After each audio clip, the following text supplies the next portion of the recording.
हज़रात मरतबा सूरह मुबारक अल्हम्द और 3 मरतबा सूरह इखलास की तिलावत फरमाकर बानी अज़ा और ख़ुसूसन उन उलमा, उन खुतबा, उन ज़ाकिरीन, उन नुहा ख़ान, उन शोरा हज़रात के जिन्होंने किसी न किसी तरीक़े से मिल्लत जाफ़रिया की खिदमत की है, और उन तमाम लोगों के लिए कि जो सालहाई गुज़िश्ता में इस शब्बेदारी में, इस प्रोग्राम में शिरकत करते थे और आज वो हमारे दरमियान नहीं रहे हैं, और ख़ुसूसन उन जवानों के लिए जो जनाब ज़ैनब सलामुल्लाह अलैहा काज़मैन सामरा की हिफाजत करते हुए शहीद हो गए हैं, उनकी रूह के लिए इसाल फरमाएं।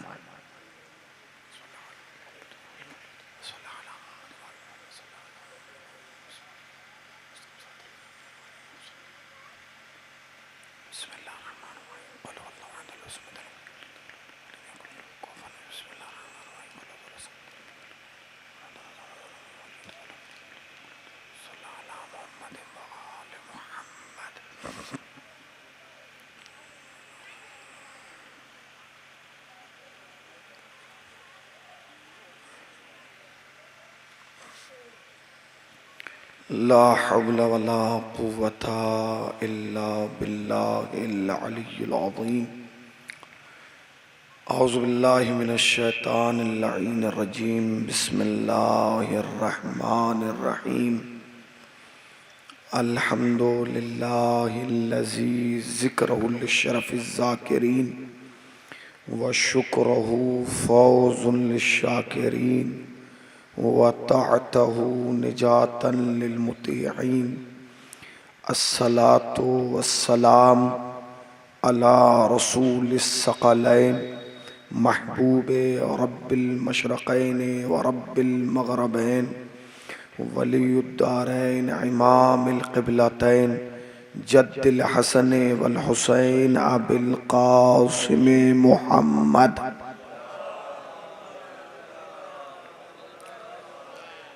अम्मा बअदु फ़क़द क़ाल अल्लाहु हक़ सुब्हानहु तबारक व तआला व क़ौलुहुल हक़। बिस्मिल्लाहिर रहमानिर रहीम। कुल्ला शैइन अहसैनाहु फ़ी इमामिम मुबीन। सलावत पढ़ दें बर मोहम्मद व आले मोहम्मद। सलावात मजमे की तादाद को देखकर नहीं, इमाम की अजमत को देखकर पढ़ें।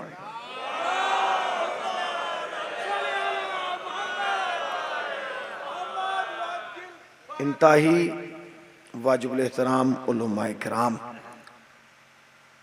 और हाज़रीन फ़र्श अज़ा, आज की मजलिस अज़ा जिस उन्वान, जिस मौजू के तहत मुनक्किद की गई है, ये रोज़ाना की मजलिसों से एक अलग उन्वान है।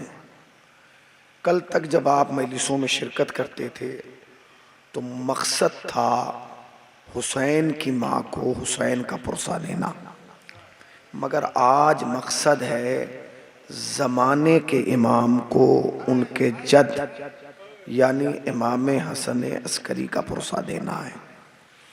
चूँकि हम बैठे हैं अस्करी की मजलिस में, लिहाजा मेरी आपसे गुजारिश है कि एक लश्कर की तरह मुनज़्ज़म हो जाएं, थोड़ा करीब आएं, मिलजुल के बैठें, क्योंकि हम अस्करी की मजलिस में बैठे हैं, लिहाजा मुनज़्ज़म हों।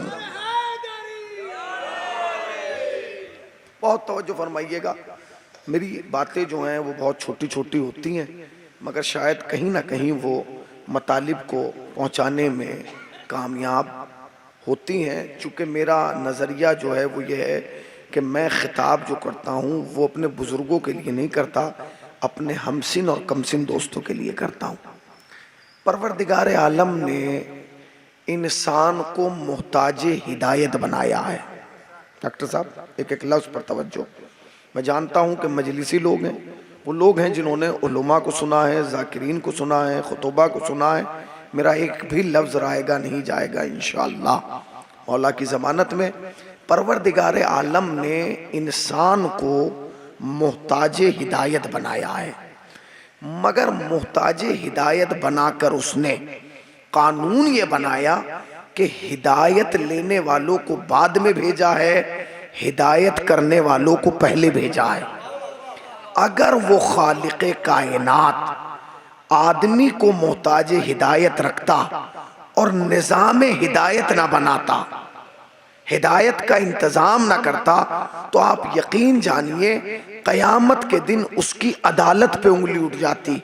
इसलिए कि जिसके मुक़द्दर में जन्नत आती वो तो खुशी खुशी चला जाता, मगर जिसके नसीब में जहन्नम आता वो ये कहता कि मेरी सज़ा क्यों दी जा रही है, मेरा जुर्म क्या है, मेरी खता क्या है, मुझे किस वजह, किस सबब, किस इल्लत, किस रीज़न की वजह से जहन्नम भेजा जा रहा है। और जब उसे जवाब मिलता इसलिए भेज रहे हैं क्योंकि तू गुमराह हो गया था, तू हिदायती याफ्ता नहीं था, तो वो ये कहता कि परवरदिगार अगर मैं गुमराह हो गया तो इसमें मेरी क्या खता थी, तूने मुझे मोहताज हिदायत बनाया था मगर इंतज़ाम हिदायत नहीं किया था। लिहाजा परवरदिगार आलम ने ये कानून बनाया कि हिदायत लेने वाले बाद में भेजे, हिदायत करने वाले पहले भेजे। जिंदगी के हर मोड़ पर, जिंदगी के हर चौराहे पर, जिंदगी के हर गली में उसने एक हादी खड़ा कर दिया, कहीं नबी की शक्ल में, कहीं रसूल की शक्ल में, कहीं इमाम की शक्ल में, कहीं वली की शक्ल में, कहीं उलमा की शक्ल में, कहीं नायब इमाम की शक्ल में,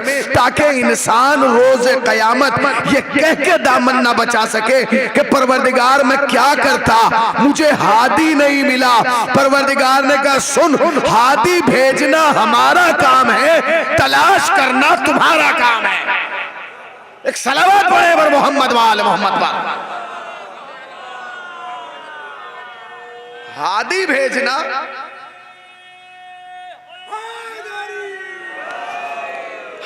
भेजना तुम्हारा हमारा काम है, और उसको तलाश करना किसका काम है?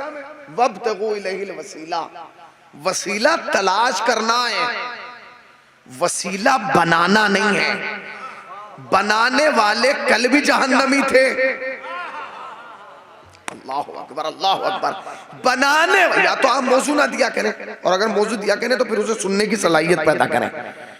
परवरदिगार आलम ने क्या कहा? परवरदिगार आलम ने कहा वसीला तलाश करो, बनाओ नहीं, तलाश करना है। बनाने वाले जहन्नमी हैं, कल भी आज भी नहीं, और करिए बताऊं, जिन्होंने दौरे पैगंबर में बनाए वो भी जहन्नमी है, जिन्होंने बादे पैगंबर बनाए वो भी जहन्नमी है। दुनिया की वाहिद कौम है जिसने वसीले बनाए नहीं, तलाश किए। अब मैं जुमला कहूं डॉक्टर साहब, भाई दुनिया के रहबरों में और हमारे रहबरों में फर्क ये कि दुनिया के रहबर दुनिया के घरों से आए, हमारे लिए फख्र की बात ये कि हमारा पहला भी काबे से आया, हमारा आखिरी भी काबे से आएगा। ये इफ्तिखार तशय्यो है, ये इफ्तिखार है। अब परवरदिगार आलम ने निज़ाम हिदायत को कैसे रखा? दो चीजों में बंद रखा, एक नातिक, एक सामित, एक खामोश, एक बोलता हुआ। खामोश को कहा गया किताब, बोलते हुए को कहा गया नूर, यानी वो कुरान और ये मासूम। फिर उसने इसमें भी तबके बनाए, कुछ को नबी बनाया, कुछ को, जरा जोर से बोलिए, मुझे ईमान तक जाना है ना, कुछ को नबी बनाया, कुछ को इमाम बनाया। अच्छा, क्या उसकी कुदरत में यह नहीं था या तो सबको नबी बना देता? भाई या तो सबको नबी बना देता या सबको इमाम बना देता। नहीं, उसने तादाद रखी, कुछ को नबी बनाया, कुछ को इमाम बनाया। अब ये बताइए कि नबियों की तादाद कितनी है? 1,25,000 है। तो जोर से बोलिए ना भाई, भाई बोलिए ना, फर्श अज़ा पे बैठ के बोला कीजिए। इसलिए कि आज आप उसके इमाम बाप की हिमायत में बोलेंगे कि जो जमाने का इमाम है, और मैं वादा करता हूं तुम हसन अस्करी की हिमायत में यहां बोलोगे, महशर में वो तुम्हारी हिमायत में बोलेंगे। हम यहां उनकी हिमायत में बोल रहे हैं, आज हम उनकी हिमायत में बोल रहे हैं, महशर में अहले बैत हमारी हिमायत में बोलेंगे। अब जो ये चाहता है कि महशर में अहले बैत हमारी हिमायत में बोलें, उस पर वाजिब है कि फर्श अज़ा पर बैठकर बोले। एक जुमला कहूं मौलाना अख्तर साहब, इजाजत है? बाहर जाके जुमला कह दूं, मौजू से बाहर जाके एक जुमला कह दूं, इजाजत है आपकी? जब से आपने फर्श अज़ा पे बैठ के चुप रहना शुरू किया है ना, तब से यहां से लोगों ने बकवास करना शुरू कर दी है। जब से आप नीचे से बोलते थे तो ऊपर वाला भी जानता था कि नीचे वाला कभी भी टोक सकता है, और ये इख्तियार आपको हमने नहीं दिया, ये मौला ने दिया है। क्योंकि मौला ने बताया कि मैं सुन्नत बता रहा हूं, जब भी कोई तुम्हें मिंबर पर गलत नजर आए हमारी तरह कह देना मिंबर से उतर, ये मेरे बाप का मिंबर है, तेरे बाप का मिंबर नहीं है। ये इख्तियार है इमामत, उतर मेरे बाप के मिंबर, ये मेरे बाप का मिंबर है, ये तेरे बाप का मिंबर थोड़ी है। तो अल्लाह ने कानून क्या बनाया? अल्लाह ने हिदायत को दो चीजों में रखा, एक सामित एक नातिक। सामित कुरान, नातिक मासूम। मासूमीन में भी दो हिस्से रखे, कुछ को नबी बनाया, कुछ को इमाम बनाया। नबी की तादाद अभी आपने बताई कितनी? 1 लाख है, 24,000 ना तय है, 25 तो नहीं है? कहां बैठे वे? 25 तो नहीं है, बताइए तय है कि 24 है? अच्छा, 1,24,000 या 1,23,999 बनाए नबी, और इमाम बनाए 12। नबियों की तादाद इतनी, इमामों की तादाद इतनी, कुल 12, सिर्फ 12, फकत 12, ओनली 12। और वहां इतने, सबके नाम भी ना आपको याद नहीं होंगे, हैं सबके नाम याद नबियों के? नहीं, 28, 27 या 28 जो कुरान में आए वही हम लोगों को याद है, वही हम बयान कर देते हैं, वही आप सुन लेते हैं, वही आपको हिफ्ज है। मगर कमाल ये है कि अल्लाह ने 2 हिस्सों में रखा, नबूवत और इमामत। परवरदिगार ऐसा क्यों रखा? फरमाया 2 जमाने हैं, नबूवत का जमाना और है, इमामत का जमाना और है। मैंने कहा क्या मतलब? का एक जमाना वो है जो आदम से शुरू हुआ, गदीर पे आके खत्म हो गया। अरे जरा जागिए, मैं कुछ कह रहा हूं। एक जमाना वो है जो आदम से शुरू हुआ, गदीर पे आके खत्म हो गया। एक वो है जो गदीर से शुरू हुआ, कयामत पे जाके खत्म होगा। वो जो आदम से शुरू हुआ, गदीर में खत्म हुआ, वो नबूवत का जमाना है। जो गदीर से शुरू होके कयामत पे खत्म होगा, ये इमामत का जमाना है, ये इमामत का जमाना है।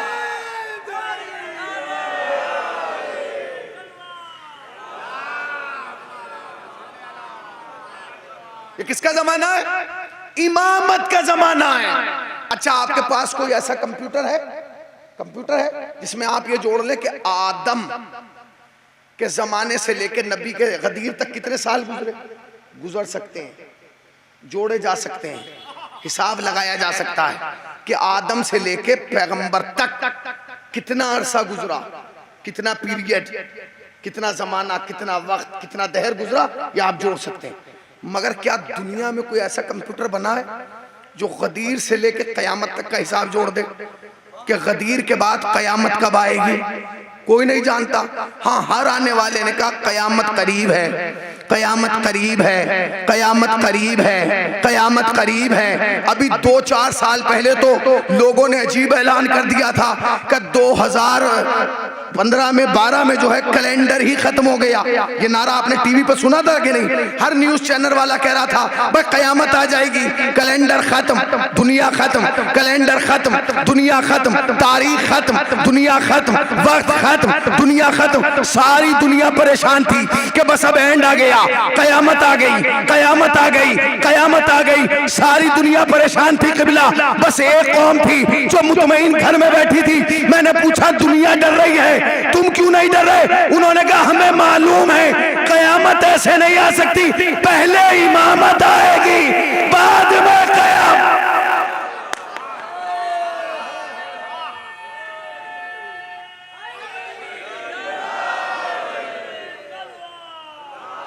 हमें मालूम है कि पहले इमामत आएगी बाद में कयामत आएगी। है? कयामत की क्या वजह मजाल के इमामत से पहले आ जाए? पहले इमामत बाद में कयामत। और कयामत है ही उनके लिए जो इमाम को ना माने। कयामत है ही उनके लिए कि जो इमाम को ना माने। जो इमाम सलावत पढ़े बर मोहम्मद, एक और सलावत पढ़ दे बर मोहम्मद वाले मोहम्मद।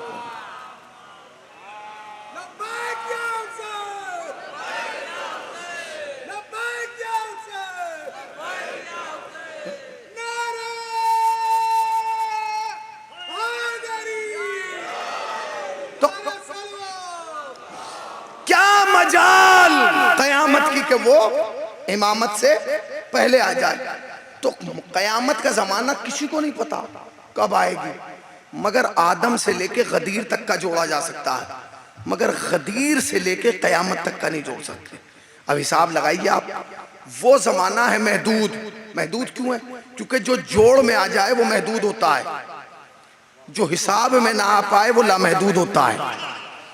ये जमाना महदूद, वो जमाना लामहदूद। अल्लाह का कमाल देखिए निज़ाम हिदायत का। जो जमाना महदूद था उसने उसके लिए 1,23,999 हादी रखे, और जो जमाना लामहदूद था उसके लिए सिर्फ 12 रखे। ए परवरदिगार कानून थोड़ा सा बदल दे, ये इधर वाले इधर चले जाएं, ये इधर वाले इधर आ जाएं। क्यों? कब मैंने ये है जमाना ज्यादा, लिहाजा ये लामहदूद है तो ज्यादा रहबर चाहिए, ये महदूद है तो कम चाहिए। फरमाया तू जानता नहीं, मैंने इन्हें ज्यादा रखा, इन्हें कम रखा, ताकि हर इंसान समझ जाए कि इस जमाने में ये इतने हैं और इस जमाने में ये सिर्फ 12 हैं। तुम्हारी समझ में आ जाए कि जितनी ताकत, जितने इख्तियार, जितनी अजमतें, जितने फलसफे, जितने कमालात, जितने उरूज इन 1,23,999 में है, इतनी कुदरत मैंने इन 12 को अता किया है। इतनी कुदरत मैंने किनको? इन 12 को अता की है। अच्छा अब आप ये बताइए कि इन 12 में कोई इमाम है जिसे आप ये कह दें कि जी ये फजीलत में ज्यादा, ये कम है? अच्छा मैं आपसे एक सवाल कर लूं, ये बताइए जो इमामत का सिलसिला है ये अली की नस्ल में है या फातिमा की नस्ल में है? भाई ये जो इमामत का सिलसिला है ये अली की नस्ल में है या फातिमा की नस्ल में? अगर अली की नस्ल में होता तो गाजी भी इमाम होते। अगर अली की नस्ल में होता तो अब्बास भी इमाम होते। इमामत अली की नस्ल में नहीं है, इमामत फातिमा की नस्ल में है। यही याद रखना, फातिमा उम्मुल आइम्मा है। नहीं मैंने जुमला कहा है, फातिमा उम्मुल आइम्मा है, 11 इमामों की माँ है।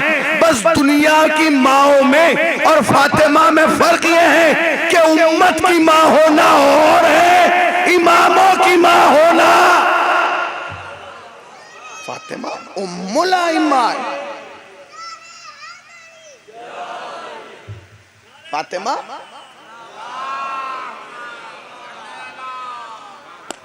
फातिमा क्या? उम्मुल आइम्मा।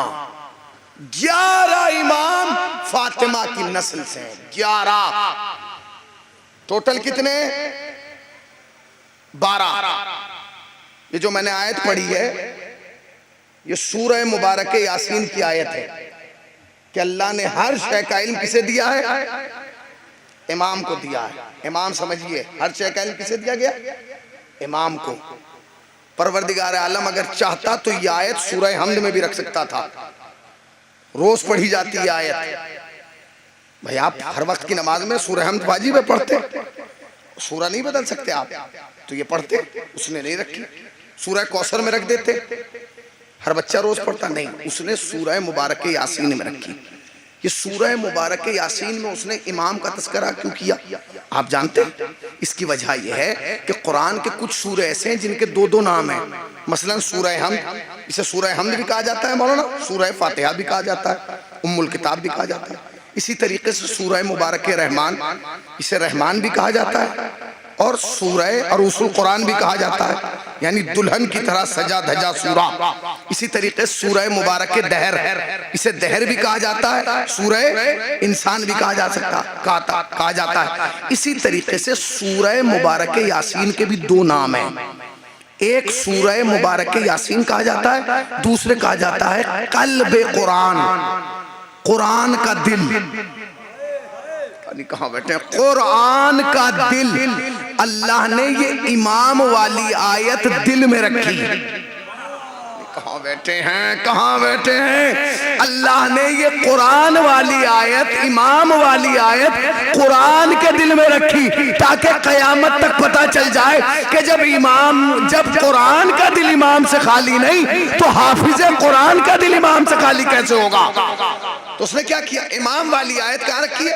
अच्छा, कुरान का दिल तो है यासीन, और कायनात का दिल क्या है? भाई कायनात का दिल है, कायनात का दिल है काबा। अल्लाह का कमाल यह था कि कुरान के दिल में भी इमाम को रखा, नहीं पहुंचे, जमीन के दिल में भी इमाम को रखा। अब ना कुरान इमाम से खाली है, ना जमीन इमाम से खाली है।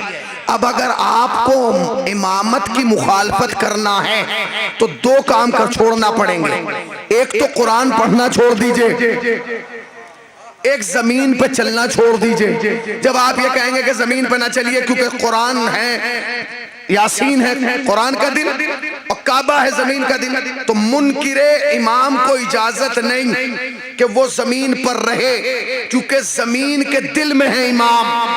तो अब हर मौली साहब ये कहता है हम इमाम के मुखालिफ छोड़ेंगे, हम इमाम के मुनकिर छोड़ेंगे, हम तो इमाम को मानते हैं। आप पूछिए कि आपके कितने इमाम है, तो कहता है मेरे तो 36 इमाम है। दूसरा कहेगा मेरे 37 इमाम है, को कहेगा मेरे 34 इमाम है। तो भैया यहाँ झगड़े नहीं होना इमाम पे कि 36 हैं कि 34 हैं कि 35 हैं।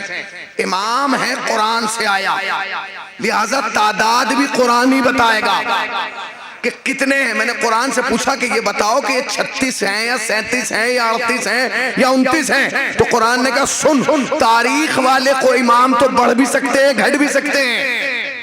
जो तारीख के इमाम हैं वो बढ़ाए भी जा सकते हैं घटाए भी जा सकते हैं, मगर जो कुरान के इमाम हैं उनकी तादाद में ना इजाफा होगा ना कमी होगी। कुरान से पूछो कि इमाम कितने हैं। अब जो हमने पूरा कुरान पढ़ा तो लफ्ज इमाम और तरकीब इमाम जब जोड़ी तो तादाद निकली 12। पूरे कुरान में लफ्ज इमाम तरकीब इमाम 12 मरतबा आई, न 13 न 14, न 13 न 14 न 15 न 16 न 11, 12 मरतबा कुरान में लफ्ज इमाम ने आके बताया कि इमाम की तादाद 12 है। पता चला उम्मत के घरों के इमाम और हैं, अल्लाह के घर के इमाम और है। तो ये क्या है?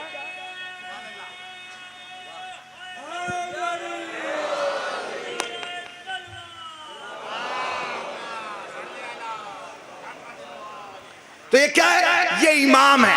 अब ये जो 12 है ना, 12 इनमें आप अगर ये खुद चाहें तो आपस में इफ्तिखार कर सकते हैं।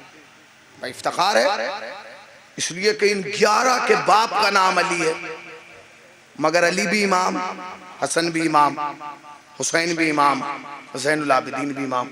मगर आप ये नहीं कह सकते कि अली बड़े इमाम, हसन छोटे इमाम। इफ्तिखार की बात है। इसी तरीके से आप ये भी नहीं कह सकते कि हसन बड़े या हुसैन बड़े ना। हसन की फजीलत के लिए बस एक ही जुमला काफी है कि जो हुसैन जैसे इमाम का 10 साल इमाम रहे, हुसैन जैसे इमाम का जो 10 साल इमाम रहे वो हसन है।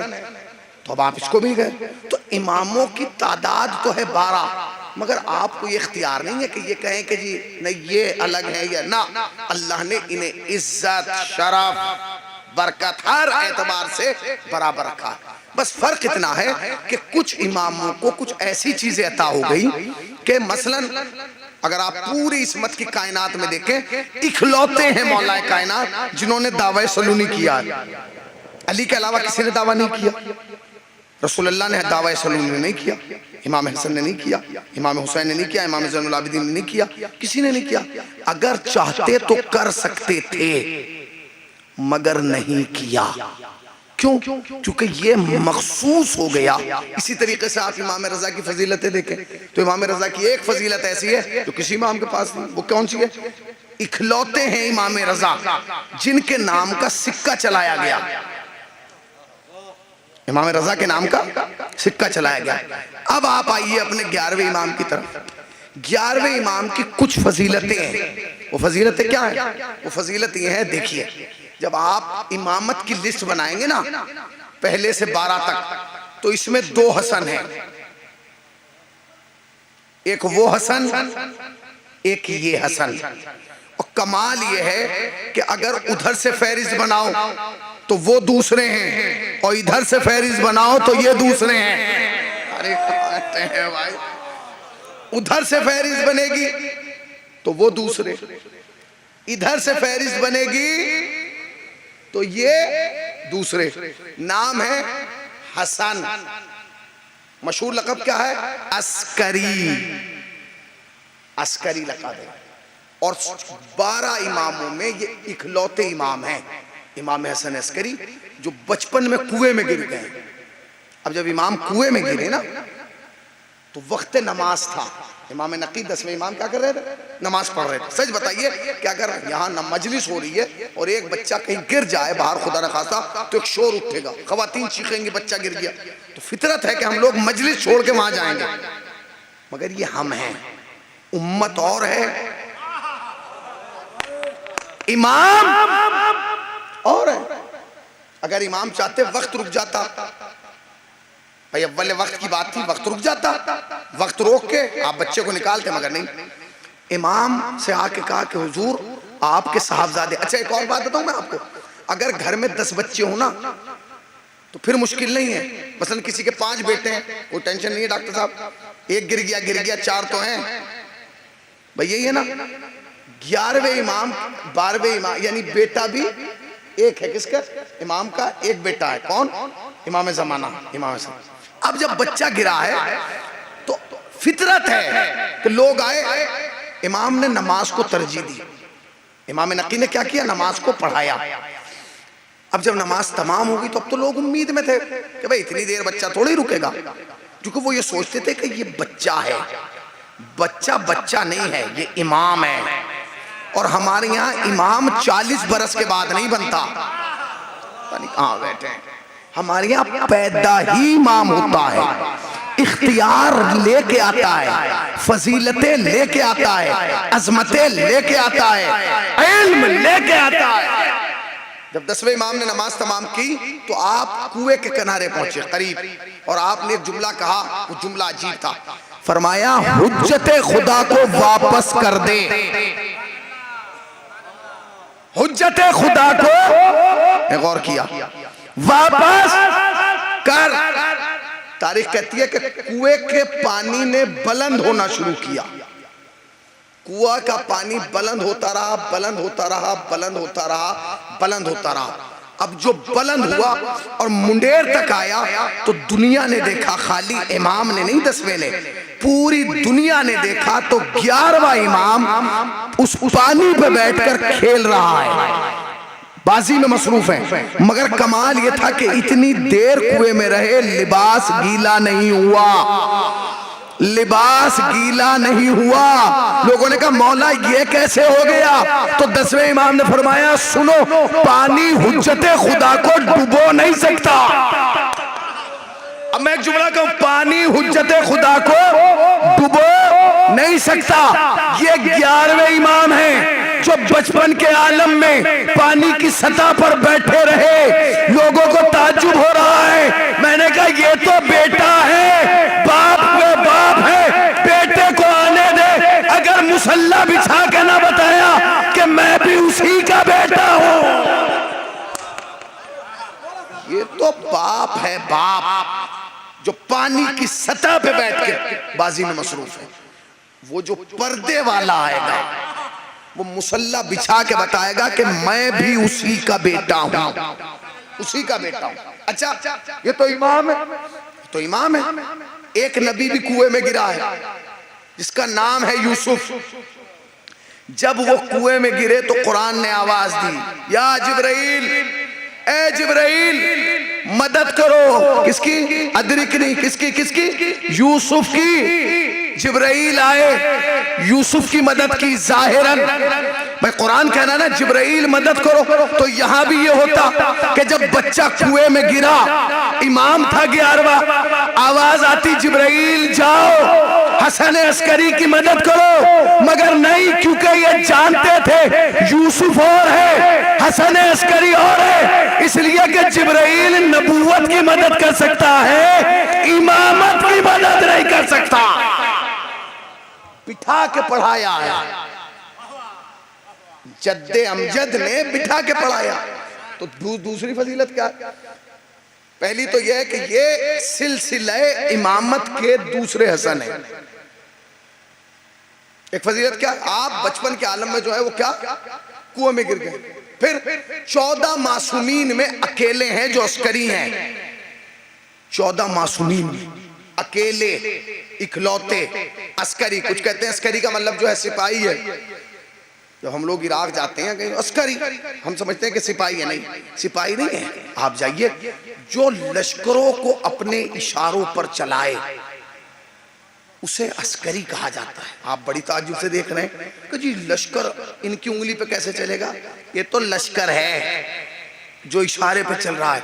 अगर ये अपनी पे आ जाएं तो कायनात को इशारों पे चलाएं, सूरज पलटाएं, सितारा बुलाएं, मुर्दा जिलाएं, चांद के 2 टुकड़े करें। अगर ये अपने इख्तियार, तो क्यों ये लक़ब पड़ा भाई?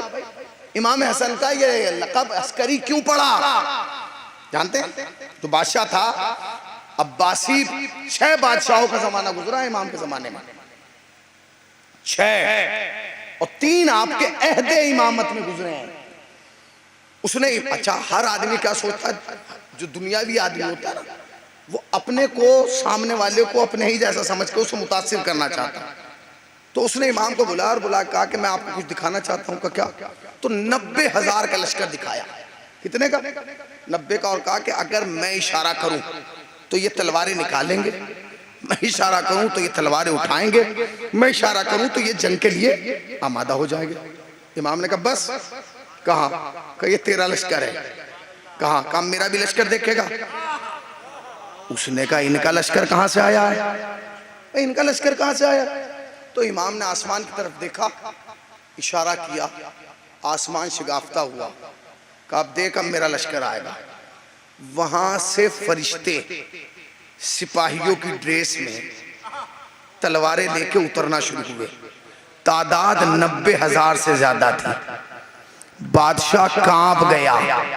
इमाम ने फरमाया सुन, यहाँ के लश्कर पे हुकूमत करना और है, वहां के लश्कर पे हुकूमत करना और है। मैं अस्करी हूं, ये अस्करी है। अच्छा, उसके बाद सबसे बड़ी फजीलत जानते हैं आप? इमाम हसन अस्करी की फजीलत क्या है? इमाम हसन अस्करी की फजीलत यह है कि आखिरी इमाम, जिनको हम इमाम मेहदी कहते हैं, इमाम ज़माना कहते हैं, उलमा बैठे, उनका एक लक़ब है कायम। कायम, कायम किसे कहते हैं? कयाम करने वाले को, जो खड़ा हो, लोग कहते हैं कि इमाम ज़माना को कायम इसलिए कहा जाता है क्योंकि हजरत कयाम करेंगे जुल्म के खिलाफ। क्या करेंगे? कयाम करेंगे जुल्म के खिलाफ। तो करेंगे ना, अभी किया नहीं ना भाई, करेंगे, किया नहीं। मगर उलमा कहते हैं कि ये जो कायम कहा जा रहा है, ये इसलिए नहीं कहा जा रहा कि कयाम करेंगे, नहीं, कयाम तो करेंगे ही। इमाम कयाम कर चुके, खड़े हो चुके। इमाम का ये वाहिद लक़ब है कायम आले मोहम्मद, जिसके लिए उलमा ने लिखा, रिवायात में वारिद हुआ है कि जब हजरत का ये लक़ब आए तो इंसान पर वाजिब है कि कद के साथ खड़ा हो जाए। कद के साथ, रिवायत का जुमला यही है कि जब इमाम का ये लक़ब कायम आले मोहम्मद लिया जाए तो जो सुने वो कद के साथ खड़ा हो जाए, कद के साथ। हसन अस्करी की फजीलत जानते हो क्या है? हसन अस्करी की फजीलत ये है कि जिसके लिए पूरी दुनिया खड़ी हो वो कायम आले मोहम्मद है, मगर जिसके लिए कायम आले मोहम्मद खड़े हो वो हसन अस्करी है। कौन? वो हसन अस्करी है। अज़ीज़ान गिरामी, याद रखिएगा, अहले बैत अलैहिमुस्सलाम की बातें, अहले बैत अलैहिमुस्सलाम के वाक़यात, अहले बैत अलैहिमुस्सलाम के ये किस्से आपको इसलिए नहीं सुना। एक सलावत पढ़े, आइए मौलाना तस्लीम, अरे आइए, देखिए अहद हाजिर का एक बेहतरीन खतीब, आइए एक और सलावत। अरे नारा तो ऐसे पढ़ लगाइए कि जो हक है। एक और सलावत पढ़े पर मोहम्मद वाले सलावात फिर पढ़े मिलजुल के पर मोहम्मद। टाइम क्या हो गया मौलाना? टाइम क्या हो गया? हो गया ना, ठीक है। तो ये वाकयात इसलिए नहीं सुनाए जा रहे हैं आपको कि आप इमामों की इज्जत करें ना, इज्जत करने के लिए नहीं है। इसलिए कि इज्जत तो इमामों के दुश्मन भी करते थे, चाहे वो खौफ में करते थे, मगर करते थे। ये बातें इसलिए सुनाई जा रही हैं ताकि आप इन पर अमल करें। इज्जत करना और है, बातों पे अमल करना और है। ये बातें हसन इमाम हसन अस्करी की इसलिए नहीं सुनाई जाएंगी कि आप इन पे खाली सुन के हमारे इमाम ऐसे थे, नहीं। इज्जत करना आपकी मजबूरी नहीं है, आपके हसब नसब का तकाजा है। आप करेंगे, आपके खमीर में, आपके जमीर में वदियत हो चुकी है बात कि जब किसी इमाम का तस्करा हो तो आप एहतरामन उस जिक्र को सुने। मगर फर्क क्या है? फर्क यह है कि इज्जत तो सब करते हैं, हम भी करते हैं और दुश्मन भी करते हैं। जानते हैं जिस वक्त इमाम का जमाना था, सख्त तरीन जमाना गुजरा है इमाम हसन अस्करी का। हुकूमत की तरफ से ये ऑर्डर था, मजबूरन मैं लफ्ज ऑर्डर कह रहा हूं ताकि मेरी कौम का जवान समझे कि आप हर रोज पीर के दिन, हफ्ते में पीर और जुमेरात में दरबार में आएंगे, हाजिरी लगाएंगे यहाँ। क्यों? जब आए। और वहां हालात क्या होते थे जानते थे? हालात ये होते थे कि लोग शोर और गुल और चीखते थे, चिल्लाते थे। क्यों? देखिए मसलन मिसाल के तौर पे कोई बड़ा आलिम दीन यहाँ आके बैठ जाए, मौलाना आयतुल्लाह सिस्तानी आ जाए, आप शोर गुल मचाएंगे? एहतरामन चुप रहेंगे। एक आदमी यहाँ बैठा हो, आप हंसते रहे, सामने वाला कहेगा अरे मामूली आदमी है, इसका कोई रोब दबदबा ही नहीं। वहाँ क्या हालात है? वहाँ अजीब व गरीब हालात है। बादशाह ने बत्तखें पाली थी, वो लाके दरबार में छोड़ता था। घोड़ों के हिनहिनाने, ऊँटों के घंटियों की आवाज आती थी और इमाम से कहते थे कि अब आप आइए। क्यों? ताकि लोगों पे जो इनका दबदबा और रोब और गलबा है वो कम पड़ जाए। मगर तारीख को लिखना पड़ा कि जब इमाम हसन अस्करी कदम रखते थे दरबार में तो लोगों की हंसी बंद हो जाती थी।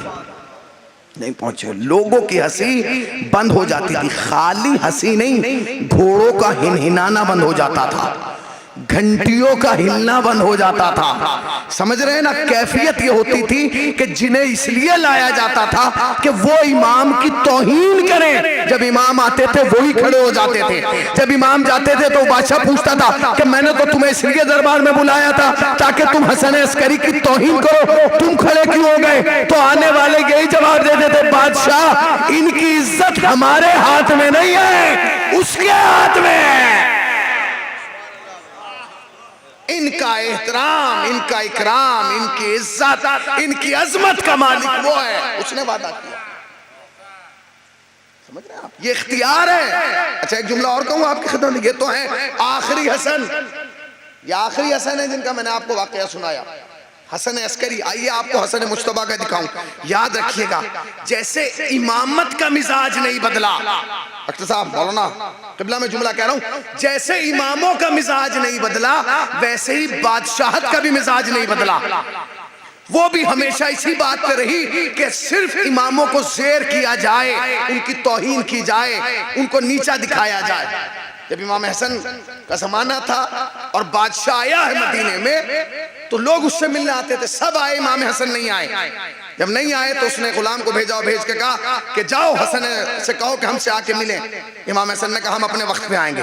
उसने कहा अभी चलिए, गुलाम ने कहा अभी चलिए। इमाम ने कहा नहीं, हम अपने वक्त पर आएंगे। उसने कहा आपका वक्त कौन सा होगा, मेरे साथ चलिए। जब बादशाह ने बुलाया, फरमाया तेरे साथ नहीं जा सकते, इसलिए कि हम मोहताज जमाना नहीं, हम इमाम जमाना है,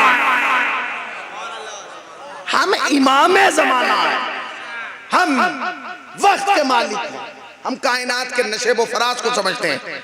चला गया, बादशाह ने आके, उसने कहा गुलाम ने कहा हुजूर मैं इमाम हसन के पास गया था, ये पहले इमाम हसन है, मजलिस आखिरी हसन की हो रही है, मैं समझा रहा हूं आपको। आके कहा, बादशाह से कहा कि हुजूर इमाम हसन ने कहा अपने वक्त पे आएंगे। उसने कहा वो जो दरबान बाहर खड़ा है उसको बुलाओ।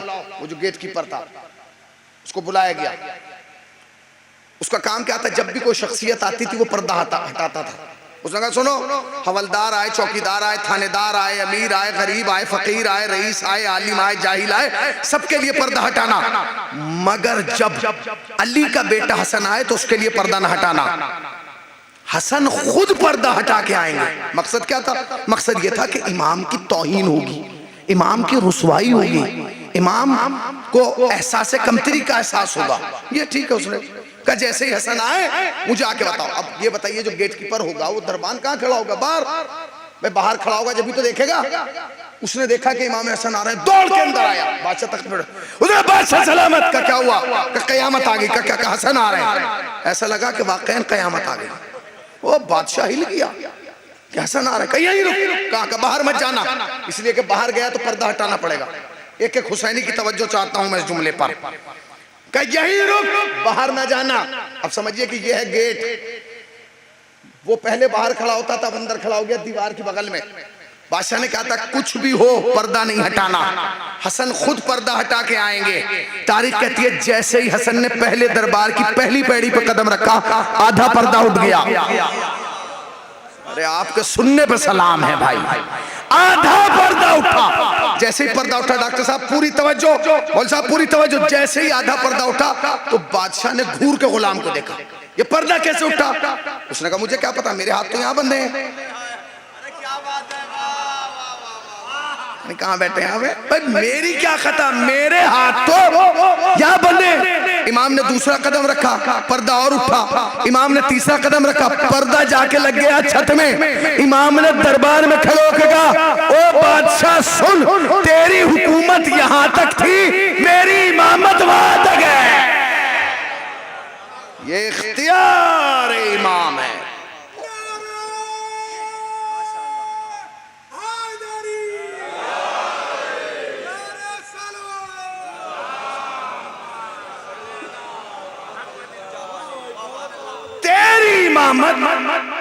तेरी बादशाहत यहां तक है, मेरी इमामत वहां तक है। उसने कहा कि ठीक है। उसने क्या किया, उसने कहा कि भाई ऐसा करो कि जब इमाम हसन आए, इमाम हसन अस्करी दरबार में आए, ये बत्तखे लाके छोड़ देना। क्यों? क्योंकि जब इमाम बात करेंगे तो बत्तखे बोलेंगे। खूब बोल रही थी बत्तखे, जब तक बादशाह बैठा था बत्तखे खूब बोली, खूब। जब इमाम हसन आए घोड़ों ने बोलना बंद कर दिया, हिने नाना बंद। जो उसके सिपाही थे उन्होंने बोलना बंद। उसने इशारा किया बत्तख लाओ, बत्तख लाई, बत्ते छोड़ी गई। अब बादशाह देख रहा कि ये चुप नहीं हो रही थी, अब बोल नहीं रही है, पता नहीं कहाँ बैठे, अब बोल नहीं रही है। इमाम हसन अस्करी ने कहा मैं जाऊं? उसने कहा हुजूर जाइए। भाई इमाम ने बाहर कदम रखा, बत्तखों ने फिर बोलना शुरू कर दिया, पता नहीं कहाँ। पता चला बादशाहत सिपाहियों पे इख्तियार रखता है, इमामत कायनात पे इख्तियार रखती है। आगे अब प्रोग्राम ये हो रहा है कि किसी तरीके से इमाम हसन को कत्ल कर दिया जाए, इमाम हसन अस्करी को कत्ल कर दिया जाए, खत्म कर दिया जाए, मगर हुकूमत के दामन के दाग ना है। कैसे किया जाएगा, क्या होगा? कभी ऐसा किया जाए कि एक घोड़ा मंगाया जाए, घोड़ा मंगाया गया, एक ऐसा घोड़ा जो अपनी पुश्त पर किसी को सवार होने ही नहीं देता था। घोड़ा मंगाया गया, बादशाह ने कहा पहले हम इसका इम्तिहान लेंगे। उसने कहा अल्लाह सिपाही तुम कोशिश करो। वो गया, इधर लात लगी उधर मिला। उसने कहा वजीर तुम।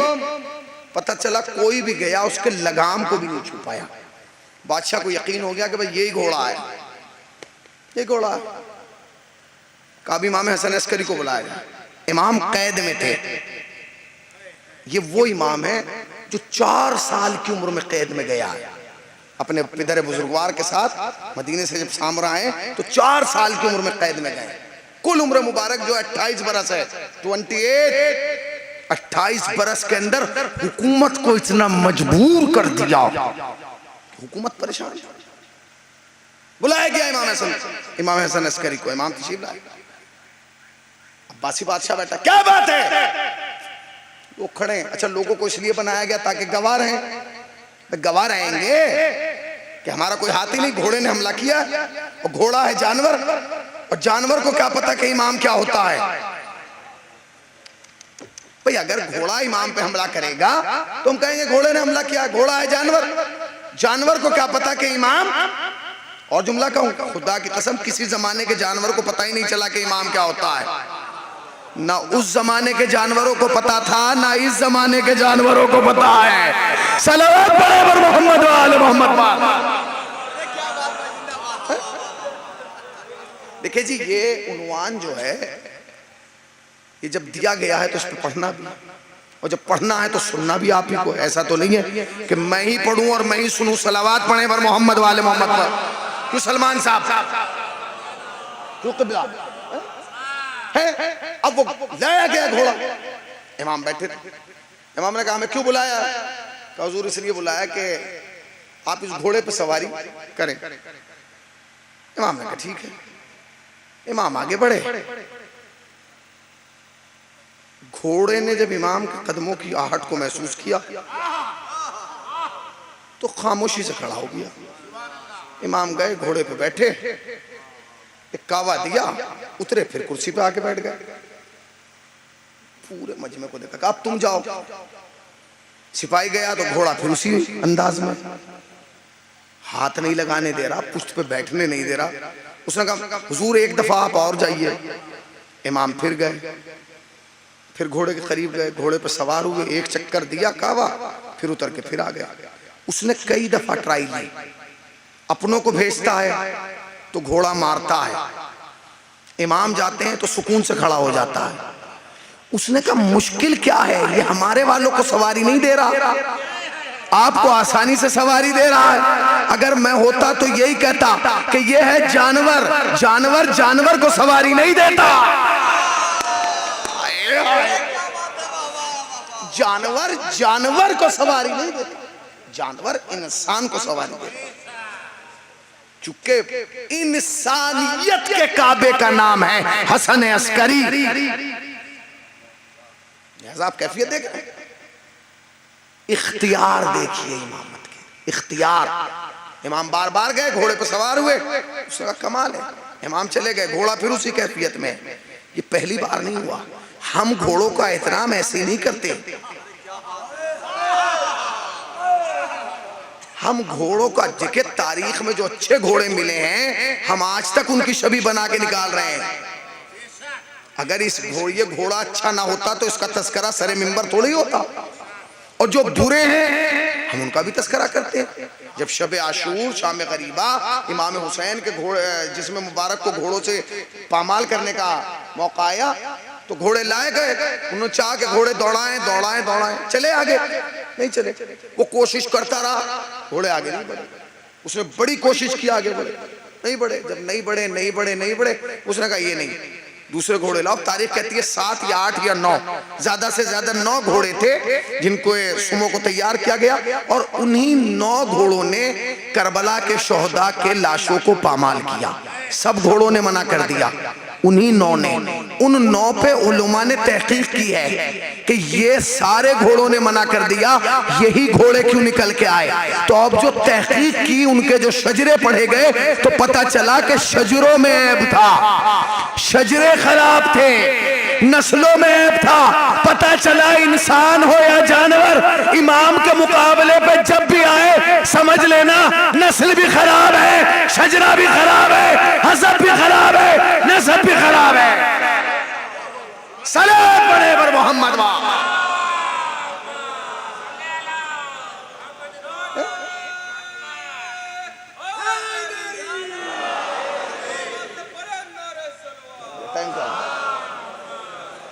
हसब नसब शजरा जो अच्छे हैं उनका एहतराम किया जा रहा है, जो बुरे हैं उन पर लानत की जा रही है, लानत।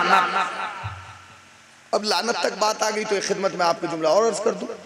किसी ने इमाम से आके सवाल किया, मौला मैं ज़ईफ हो गया हूँ, बूढ़ा, मेरे बदन में ताकत कुदरत तवानाई नहीं है कि मैं आपके दिफा के लिए तलवार उठा के मैदान में जाऊं।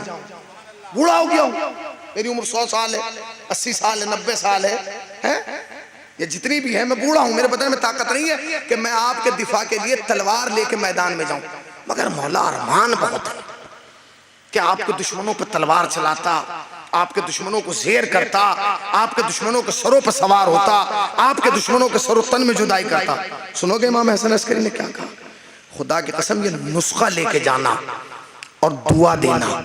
इमाम फरमाते हैं, सुन, अगर तेरे दिल में ये अरमान है कि तू हमारे दुश्मन के मुकाबले पे तलवार लेके आए और उनको ज़ेर करे, उनके सरोतन में जुदाई करे, मगर जिस्म इस बात की इजाजत नहीं देता कि तू आए और आके दुश्मन का मुकाबला मैदान में कर, तो सुन, घबराना नहीं, हम तुझे इस फजीलत से दूर रहने नहीं देंगे। फिर मौला क्या करूं? क्या कुछ ना करना, बस मुसल्ले पे बैठ के हमारे दुश्मनों पे लानत भेजना, लानत भेजना तेरा काम है, जिहाद का सवाब दिलाना हमारा काम है।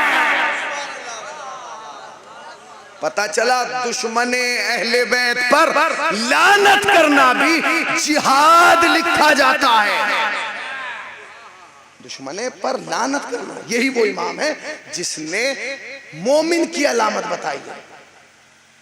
मोमिन की अलामत, मोमिन की पहचान, मोमिन की शनाख्त। क्या पहचान है मोमिन की?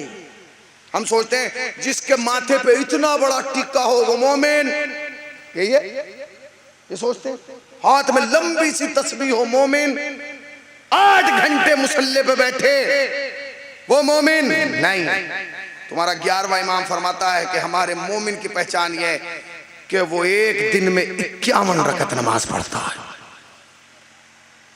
एक दिन में 51 रकत नमाज पढ़ता है, अपने इस हाथ की इस उंगली में अकीक की अंगूठी पहनता है। अब देखिए आपके मिजाज के करीब आके इमाम ने जुमला कहा, फरमाया वो सजदा खाके शफा पे करता है। मोमिन की अलामत क्या है? सजदा। इसका मतलब यह है कि चटाई पे सजदा करना और है, चटाई पे सजदा करना और है, खाके शफा पे सजदा करना और है।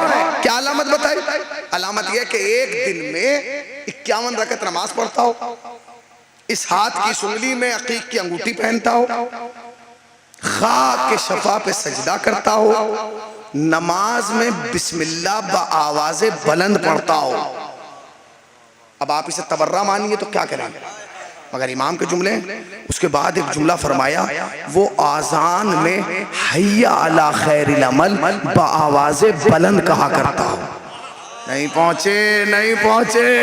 हय्या अला खैरिल अमल बता दिया, हय्या अला खैरिल अमल कहने वाले हमारे हैं, अस्सलातु खैरुम मिनन नौम कहने वाले तुम्हारे। सलात पढ़े पर मोहम्मद वाले मोहम्मद।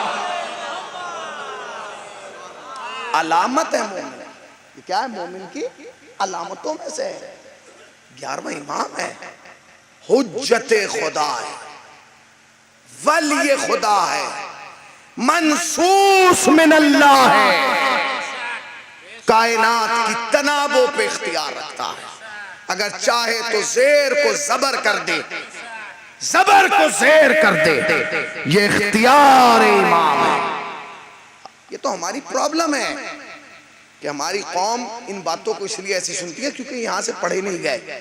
वरना एक जुमला कहूं, शायद आपके जज्बात को इससे एहसास हो, अगर खैबर हसन अस्करी के जमाने में होता तो हसन अस्करी ही उखाड़ते।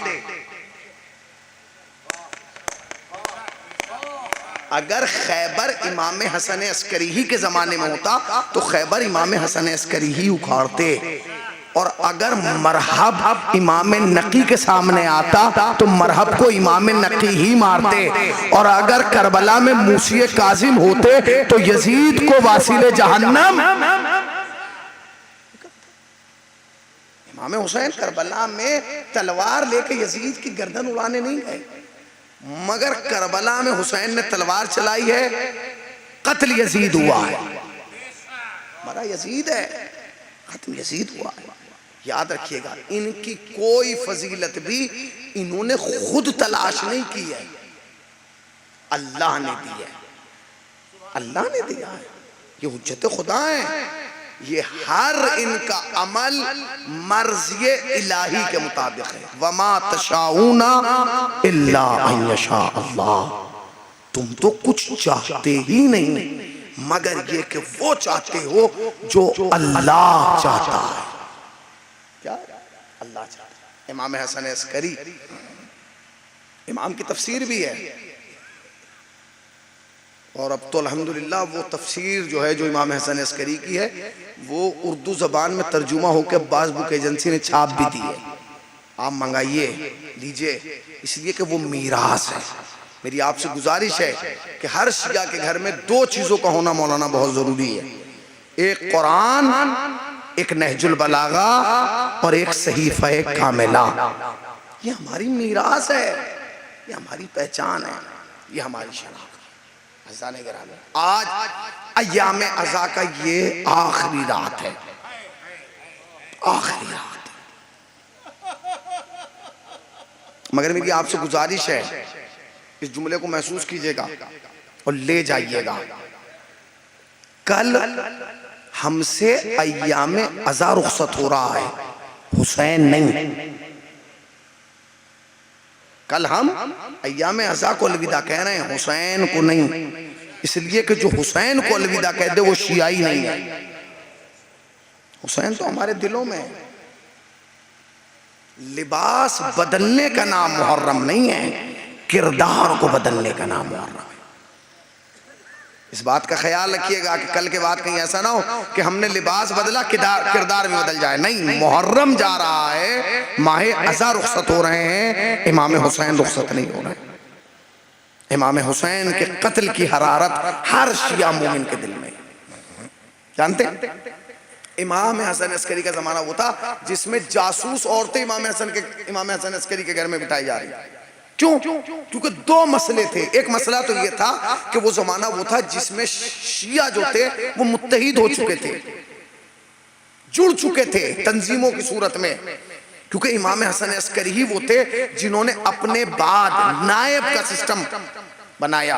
अपनी जिंदगी में इमाम ने नायब मुकर्रर कर दिए थे कि ये फला शहर का नायब है, फला, और बाकायदा उन नायबों को बुला के इमाम ने बताया कि आज के बाद अगर तुम खुम्स हम तक ना पहुंचा सको तो हमारे नायबीन को दिया करो। और फिर नायबीन को बताया कि ये खुम्स तुम्हें कहाँ, कैसे और कब खर्च करना है। ये इमाम हसन अस्करी की जिंदगी ही में कानून बन चुका था कि इमाम का नायब कौन होगा। क्या आया नायब इमाम गैर मासूम हो सकता है? ये इमाम हसन अस्करी ने कानून बनाया। और उसके बाद तारीख कहती है कि पहली मुश्किल तो ये थी दुश्मन के लिए कि शिया मुनज़्ज़म हो गए, दूसरी ये थी कि इमाम ने अकीदे महदवी को बुलंद किया। लोग जानते थे कि इनके घर में एक बेटा ऐसा है कि जो इनके बाद इमाम बनेगा। वो कौन है? एक ही बेटा है। इमाम ने उनको भी बचाना है और लोगों को तारुफ भी कराना है कि ये मेरा बेटा मेरे बाद इमाम है। कैसे करा रहे इमाम? एक शख्स आया है कुम से, जब वो कुम से आया तो उसने इमाम से कहा कि मौला मेरे दिल में ये अरमान है कि मैं आपके उस साहबजादे से, उस बेटे से मुलाकात करूं जो आपके बाद इमाम है, यानी इमाम ज़माना। मैं ये खुम्स लेके आया हूं, ये रकम लेके आया हूं। तो इमाम ने फरमाया कि वो जो बच्चा बैठा हुआ है 2.5 या 3 साल का, ये रकम उसके हवाले कर दो। अब वो जो वहां रकम लेके पहुंचा तो पता चला कि वहां 3-4 नाइबीन और रकम लेके बैठे हैं, और वो बता रहे हैं कि मौला इस थैली में इतने सिक्के हैं, इतने दिरहम है, इतने दिनार, इसमें इतने। अब एक ने जो कहा मौला इस थैली में इतने सिक्के हैं, इमाम का बचपन है, 2.5 या 3 साल के इमाम ज़माना, और सामने वाला नायब कह रहा है कि मौला इसके अंदर इतने सिक्के हैं, इतने दिरहम है, इतने दिनार हैं। इमाम ने कहा नहीं, तो गलत कह रहा है, इसमें इतने दिरहम है, इतने दिनार। उसने कहा नहीं मौला मैं गिन के लाऊं। कहा नहीं गिन। कहा मौला आपने गिना नहीं। कहा मैं जो कह रहा हूं। उसने थैली उल्टी, इमाम हसन अस्करी देख रहे हैं। अब जो गिना तो जितने इमाम ने दिरहम कहे थे उतने दिरहम निकले, जितने दीनार कहे थे उतने दीनार निकले। उसके बाद इमाम ने उस दीनारों में से उठाया, उठा के कहा कि जब तू कुम जाना तो फला मोमिना है, उसे ले जाके ये रकम देना और कहना कि तेरे जमाने के इमाम ने भेजा है, तेरे जमाने के इमाम ने भेजा। इमाम के लिए दुश्वार क्या था?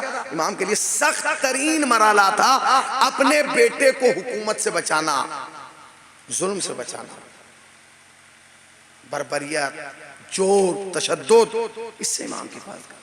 इसलिए कि अकीदा महदवी पूरी दुनिया पे छा चुका था कि एक महदी है कि जो पर्दे में जाएगा और जो जब ज़हूर करेगा तो इस कायनात को अदलो इंसाफ से भर देगा। सख्त तरीन मरहला था। तारीख कहती है कि इमाम हसन अस्करी को जहर दे दिया गया। इमाम का एक गुलाम है, इमाम ने उसे बुलाया। पहली मुलाकात इमाम की जहर के बाद उसी से हुई। वो आया, उसने देखा कि चेहरे का रंग मुतगय्यर है। इमाम ने फरमाया कि मुझे जहर दे दिया गया। कहा मौला मैं क्या करूं? ये सोच के रोना कि आज तक जब आम मजलिस पढ़ते करते थे तो सैयदा रुमाल लेके आती थी, आज जमाने का इमाम रुमाल लेके आया। इसलिए कि आज जमाने का इमाम यतीम हो रहा है। करबला का सबसे बड़ा ज़ादार आज यतीम हो रहा है, जिसके मरसिए ज़ियारतों की शक्ल में मौजूद है, ज़ियारत जामा मौजूद है। वो इमाम जो फरमाता है कि सलाम हो शहीद पर जिसका लाशा वक्त ज़बा न ज़ीन पर था न ज़मीन पर। वो इमाम जिसने फरमाया कि सलाम हो उस इमाम पर जिसकी पिंडलियों का गोश्त जंजीरें खा गई। वो इमाम यतीम हो रहा है जिसने मरसिया पढ़ा, सलाम हो उस बच्ची पर जिसके रुखसारों की रंगत बदलती रही। इमाम ने कहा, खादिम को बुलाया और बुला कहा कि मुझे जहर दे दिया गया। उसने कहा मौला मैं क्या खिदमत कर सकता हूँ? कब प्यास की शिद्दत है, पानी पिला दे। वो गया, पानी लेके आया, इमाम हसन अस्करी को पानी दिया। हाथ में इतनी कौकबार थी कि पानी गिर गया। इमाम की ज़ौजा आई, पानी लेके आई, इमाम को दिया, पानी गिर गया। इमाम समझ गए, अपने गुलाम को कहते हैं बगल के कमरे में मेरा बेटा सो रहा है। जानते हैं, एक जुमला कहना चाहता हूँ, रोने के लिए यही जुमला काफी है। मसाइबों की तादाद नहीं देखी जाती, एहसास देखा जाता है। जिस वक्त इमाम ज़माना यतीम हुए उस वक्त इमाम ज़माना की उम्र 5 बरस है। कितने बरस है? 5 बरस है। जब इमाम तशरीफ लाए तो इमाम ने कहा बाबा क्या हुआ? कहा मेरे लाल ये वक्त आखिर तेरे बाबा को जहर दे दिया गया।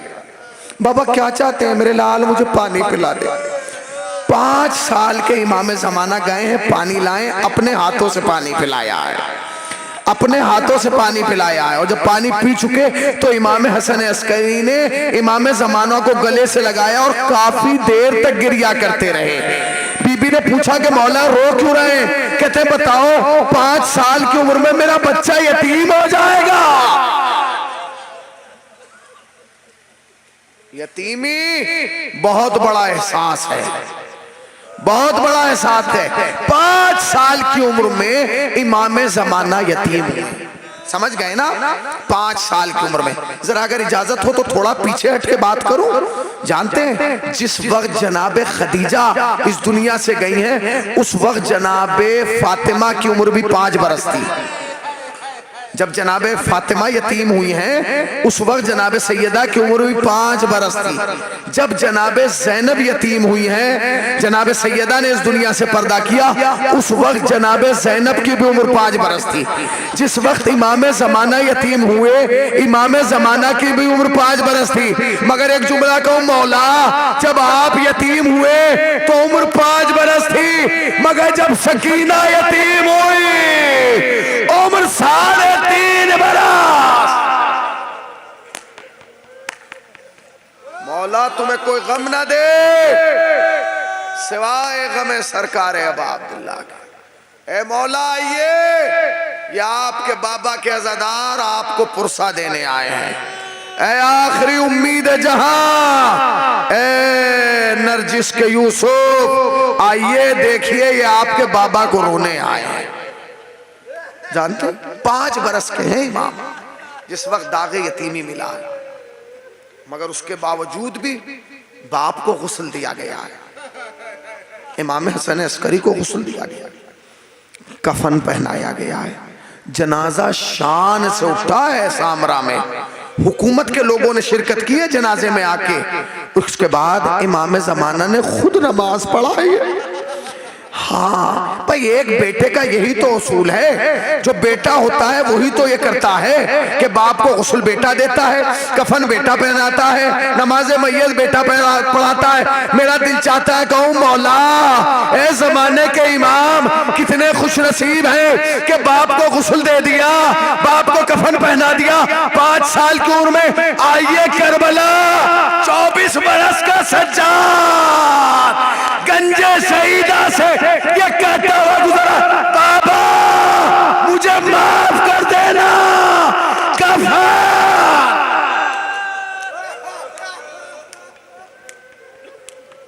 कफन नहीं देख सकता बाबा, क्यों? इसलिए कि फूफी के सर पे चादर नहीं।